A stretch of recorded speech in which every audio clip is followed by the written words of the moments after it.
All right, let's jump right in. What you're looking at is one of art history's biggest, most enduring mysteries, Jan van Eyck's Arnolfini Portrait from 1434. On the surface, it seems pretty straightforward, right?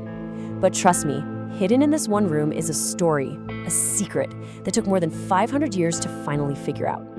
Okay, so what makes this painting so fascinating? Well, it starts right here. Look closely at the back wall, right in the center. See that beautiful, flowing script? The artist, Jan van Eyck, didn't just sign his name. He wrote, Jan van Eyck was here, 1434. Now think about that. That's not just a signature, is it? It's a declaration. It's like he's acted as a legal witness to something important. And that is the big question that has puzzled art historians for ages. What in the world was going on in this room that was so important, so official, that the artist had to basically say, I was here, I saw it. That one little sentence, it kicks off this whole incredible mystery. So, to get to the bottom of this, we've got to travel back in time. We're in Bruges, in the 15th century. The guy in the painting, that's Giovanni di Niccolao Arnolfini. He's a super successful Italian merchant, and he's standing with his wife in their home. And I mean, just look around them. They are surrounded by an absolutely insane amount of wealth. Literally, every single thing you see in this room is a massive flex. See those oranges on the windowsill? Those were like the Ferraris of fruit back then. Super expensive imports. That giant brass chandelier cost a fortune. And get this, the red fabric on the bed, just the fabric alone would have cost a skilled worker 2 years of salary. So yeah, this painting is screaming one thing loud and clear: we are rich. So for almost 500 years, everyone kind of thought they had this figured out. You've got all this symbolism, you've got the artist acting as a witness. It had to be a wedding, right? That was the accepted story. This theory really got locked in by a famous art historian named Erwin Panofsky. His big idea was that this wasn't just a painting of a wedding. No, it was actually the marriage contract itself, like a visual, legal document. And Van Eyck's signature, that was the official stamp of approval. I mean, it's a pretty brilliant theory, and for decades, it became the go-to explanation in all the art history books. And if you look for it, the evidence seems to back it up. That little dog at their feet, a classic symbol for marital faithfulness. And notice their shoes are off. That was meant to show they're standing on holy ground, turning their bedroom into a sacred space for the ceremony.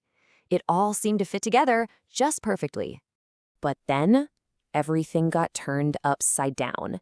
In the 1990s, some researchers were digging through old city records, dusty old documents. And they found something. Something that didn't just question the wedding theory, it blew it completely out of the water. Okay, so here's the bombshell. The record showed that Giovanni Arnolfini's first wife, a woman named Costanza Trenta, died in 1433, a full year before Van Eyck finished this painting. And Giovanni? He didn't get remarried until 1447, years and years later. Do you see what this means? The woman in this painting couldn't be getting married because she was already dead. I mean, talk about a plot twist.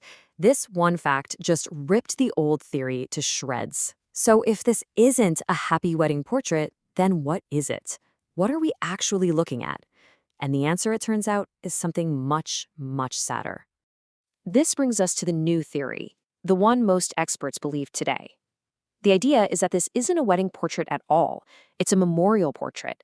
It's not about celebrating a new beginning. It's about saying a final, quiet goodbye. So this new interpretation completely changes how we see everything. The thinking is that Giovanni hired Van Eyck to paint his late wife Costanza after she'd passed away. It's a posthumous portrait. He's commemorating her, remembering her. It's heartbreaking, really. He's bringing her back just in this painting to stand with him one last time. And once you look at it this way, suddenly all those old clues, they click into place with this new tragic meaning. That chandelier, it's not just for light. It represents life versus death. The little scenes around the mirror, they tell a story of life, death, and resurrection.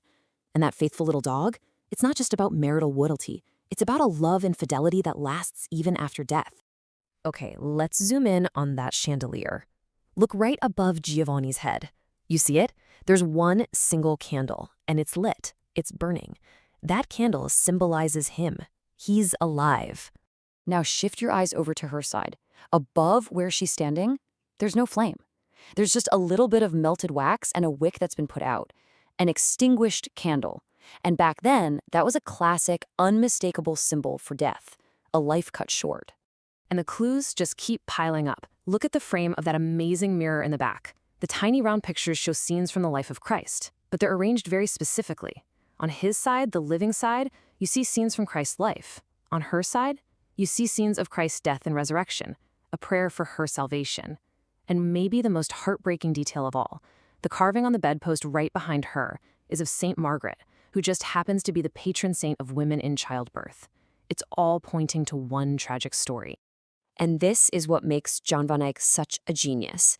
He buries all of this deep, profound symbolism and sadness inside a painting that looks so incredibly real.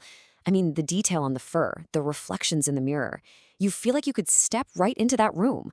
He makes this heartbreaking story feel so vivid and so present. So in the end, we're left with a painting that tells two completely different stories, depending on when you looked at it. For centuries, it was a public declaration of marriage and success. But now, with what we know, it seems to be an intensely private story of loss, of memory, and of a husband saying one last goodbye. And I think that's where the real power of this painting lies. It makes you look deeper, to question what's right in front of your eyes. So what do you see? A celebration of a new beginning, or a heartbreaking tribute to a love that was lost?